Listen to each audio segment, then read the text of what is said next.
Hello friends, welcome to Matt kitchen. Matt কিচেনে আপনাদের সবাইকে স্বাগত। পুরনো বন্ধুদের পাশে থাকার জন্য ধন্যবাদ এবং নতুন বন্ধুদের স্বাগত জানিয়ে শুরু করছি আজকের রেসিপি। আজ আশা করি বন্ধুরা দেখেই বুঝে গেছেন যে আমি আজকে কী রেসিপি শেয়ার করব। হ্যাঁ, এটা হচ্ছে রূপচাঁদা মাছ। আর এই রূপচাঁদা মাছ খেতে তো ভীষণ ভালো, যারা খেয়েছেন তারা অবশ্যই জানেন, আর যারা খাননি তারা অবশ্যই কিন্তু একবার এটাকে খেয়ে দেখতে পারেন। ভীষণ স্বাদ, কিন্তু রুই কাতলা মাছের থেকেও আমার কিন্তু এই রূপচাঁদা মাছ খেতে বেশি ভালো লাগে। আর আজ ছেলে বাজারে গিয়ে এই মাছটাই পেয়েছে, তা ও নিয়ে এসছে। ও খুবই ছোট ছেলে, মানে বয়স অল্প। যাই হোক, ও বাজার হাট খুব একটা করে না, তবে এখন যেহেতু পায়ের জন্য না আমি বাজার হাটে যেতে পারি না, সেহেতু বাজার হাট ওকেই করতে হয়, কিছু করার নেই। তাই ও বাজারে গিয়ে মাছটা নিয়েছে। তা আমাকে জিজ্ঞাসা করলো, মা তুমি কাটতে পারবে নাকি? তা আমি 1.5 কেজি ওজন শুনে বললাম যে 1.5 কেজি ওজনের মাছ কাটার মতন বটি আমার কাছে নেই বন্ধুরা। যে বটি আছে সে বটিতে মাছ ভালো কাটা যায় না, তাই বললাম তুই কেটেই নিয়ে আয়। তাই ও মাছটা কেটেই নিয়ে এসছে। তা সেখান থেকে আমি কয়েক টুকরো মাছ নিয়ে নিয়েছি। যেহেতু 1.5 কেজি ওজনের মাছ একদিন আমার খাওয়ার মতন বাড়িতে লোকও নেই, আর কেউ খাবেও না সে একরকম রান্না করলে, সেই জন্য আমি আজকে সেখান থেকে কয়েক টুকরো আর কি তুলে নিয়েছি, নিয়ে আমি রান্না করছি। তবে আমার ছেলে একটু মাছ খেতে ভালোই বাসে, যে নর্মাল যেরকম 1-2 পিস খেয়ে ওর মন ভরে না, তাই ওর জন্য আমি একটু নিলাম। নিয়ে এবার এই মাছটা সবচেয়ে সুন্দর লাগে এখানে এই যে লাল কালারটা হয় পেটির সামনেটা, আর এই মাথার এখানটাই বোঝা যায়, আর পুরো শরীরে কোথাও অত দেখা যায় না। হ্যাঁ, তাই এই কালারটার জন্য মাছটা কিন্তু দেখতেও খুব সুন্দর, ওই জন্যই হয়তো এর নাম রূপচাঁদা মাছ। যাই হোক, কয়েক টুকরো মাছ খুব ভালো করে ধুয়ে নিয়েছি। নিয়ে এবার এখানে লবণ আর হলুদ দিয়ে মাছটাকে ভালো করে এইভাবে কিন্তু আমি মেখে নিচ্ছি। এখানে আপনারা চাইলে একটু লঙ্কার গুঁড়োও দিতে পারেন, তবে আমি আর দিলাম না। হ্যাঁ, আরও মাছ খেতে ভালোবাসে বলে পিসগুলো দেখুন কত বড় বড় করে এনেছে। যাই হোক, এদিকে কড়াই বসিয়ে দিয়েছি, কড়াইতে দিয়ে দিয়েছি সর্ষের তেল। এটা সর্ষের তেলেই রান্না করব। তারপরে তেলটা খুব ভালো মতন গরম করে মাছগুলোকে এক এক করে দিয়ে দিচ্ছি। আর আমি খুন্তি করেই মাছগুলো দিচ্ছি, দেখতেই পাচ্ছেন, যেহেতু তেলটা অনেকটা বেশি আছে। আর এই কড়াইটা হচ্ছে খাব্বা কড়াই, সেহেতু আমি মাছটা খুন্তি করেই দিলাম, যাতে কোনো রকম তেল না মাছটা দিতে গিয়ে ছিটে যায়, সেই জন্য। এবারে মাছটা একটা পাশ একটু ভাজা হতে দেবো, মিনিট 1.5 থেকে 2 একটা পাশ একটু ভাজা হতে দিয়েছি। তারপরে আমি এরকম উল্টে দিলাম। এইভাবে উল্টে পাল্টে আমি মাছগুলো ভেজে তুলে নিচ্ছি। যারা আমার প্রতিনিয়ত ভিডিও দেখেন তারা কিন্তু জানেন যে আমরা একটু মাছ কড়া করেই ভাজা খাই। একটু মাছটা কড়া লালচে করে না ভাজলে আমাদের বাড়িতে কেউ খেতে চায় না, সেই জন্য মাছটাকে আমি আমার মতন করে ভেজে তুলে নিলাম। আপনারা যারা করবেন তারা নিজেদের মতন করে ভেজে নেবেন।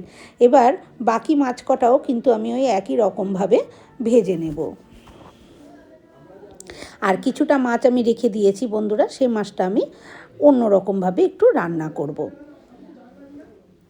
ফিরে যে কটা মাছ আমি আবার পরের খোলায় দিয়েছিলাম সে কটাও ভাজা হয়ে গেছে, সে কটাও ভেজে আমি এবারে তুলে নিচ্ছি। আর যে তেলটা রয়েছে কড়াইতে, এই তেলেই কিন্তু বাকি রান্নাটা আমি কমপ্লিট করে নেব। প্রথমে দিয়ে দিচ্ছি 1 চামচ, এখানে দিয়ে দিলাম সাদা গোটা জিরে। এখানে তেজপাতা শুকনো লঙ্কাও দিতে পারেন সাথে, কিন্তু আমি দিলাম না। আর দিয়ে দিলাম, জিরেটা ভালো মতন ভাজা হয়ে গেলে এখানে একটা বড় সাইজের পেঁয়াজ যথেষ্ট পরিমাণে জিরি করেই, মানে পাতলা পাতলা করে আমি স্লাইস করেছি, যতটা আমি পেরেছি সেরকম। আপনারা যদি আরও বেশি পারেন তাহলে সেরকমভাবেই দেবেন। এবারে পেঁয়াজটা একটু কালার হয়ে গেছে, বেশ ব্রাউন কালার হয়ে গেছে, সেই সময় আমি এখানে 1 টেবিল চামচ আদা রসুন বাটা দিয়ে দিয়েছি। আদা রসুন বাটাটা দিয়ে তারপরে আমি নাড়াচাড়া করে নিচ্ছি ততক্ষণ পর্যন্ত যাতে আদা রসুনের কাঁচা গন্ধটা চলে যায়। তারপরে এখানে আবার একটা আমি বড় সাইজের টমেটোই ভেতরের দানাগুলো ফেলে দিয়ে তারপরে এখানে ব্যবহার করেছি। এখানে একটা কথা বলি বন্ধুরা, আপনারা যাদের পায়ে হাঁটুতে ব্যথা আছে, যেমন আমার হাঁটুতে ব্যথা আছে বলে আমি টমেটোমের দানাগুলো কখনোই খাই না, আপনারাও কিন্তু টমেটোমের ভেতরে যে দানাগুলো, বীজগুলো, সেগুলো ফেলে দিয়ে টমেটোটা খাবেন, তাহলে কিন্তু পায়ের ব্যথা থেকে অনেকটাই মুক্তি পাওয়া যায়।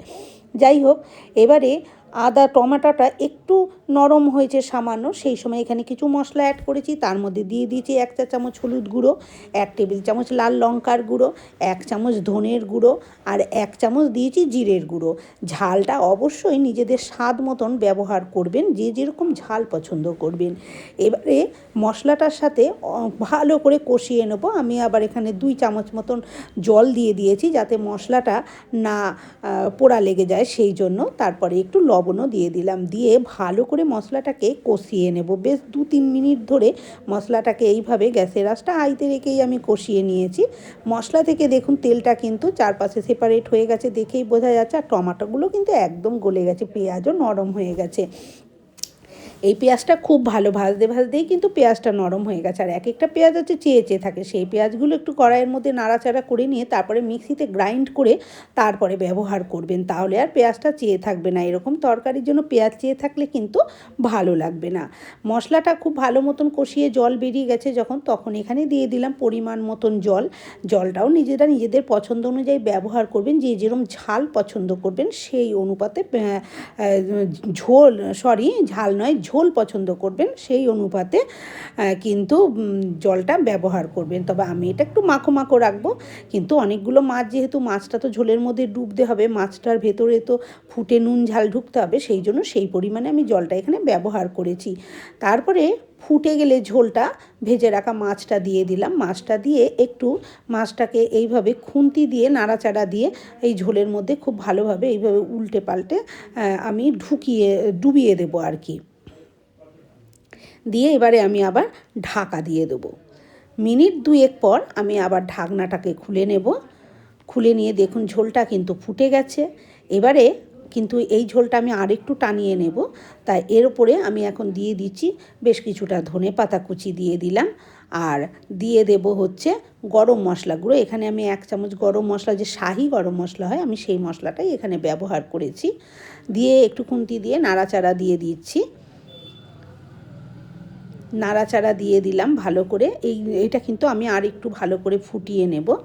এবারে আমি দিয়ে দিচ্ছি হচ্ছে এখানে 1 চামচ মতন ঘি। এই চামচটার বড়, আমি চা চামচের 1 চামচ ঘি এখানে ব্যবহার করেছি। এটা চাইলে দিতে পারেন, না চাইলে নাও দিতে পারেন। এবারে আমি এটাকে আর মিনিট খানেক কি মিনিট 2 ফুটিয়ে তারপরে গ্যাসটা নিভিয়ে স্ট্যান্ডিং টাইমে ঢাকা দিয়ে রেখে দেবো। তারপরে আমি সার্ভ করে দেখাচ্ছি। বন্ধুরা, আমার আজকের এই মাছের রূপচাঁদা মাছের কালিয়া রেসিপি কেমন লাগলো কমেন্ট করে অবশ্যই জানাবেন। ভালো লাগলে একটা লাইক দেবেন। আর আমার চ্যানেলে নতুন বন্ধু হয়ে থাকলে চ্যানেলটি সাবস্ক্রাইব করে নেওয়ার অনুরোধ রইল। পাশে থাকা বেল আইকনটা অবশ্যই প্রেস করবেন, কারণ আমি যখনই কোনো নিত্য নতুন রেসিপি শেয়ার করব, নোটিফিকেশন আপনাদের কাছে পৌঁছে যাবে সবার আগে। এবার দেখুন আমি সার্ভ করে দিয়েছি। এটা ঠান্ডা হলে ঝোলটা কিন্তু আরেকটু গাঢ় হয়ে যাবে। আজকের মতন এই পর্যন্ত। আবার হাজির হব অন্য কোনো রেসিপির সাথে। ভালো থাকবেন, সুস্থ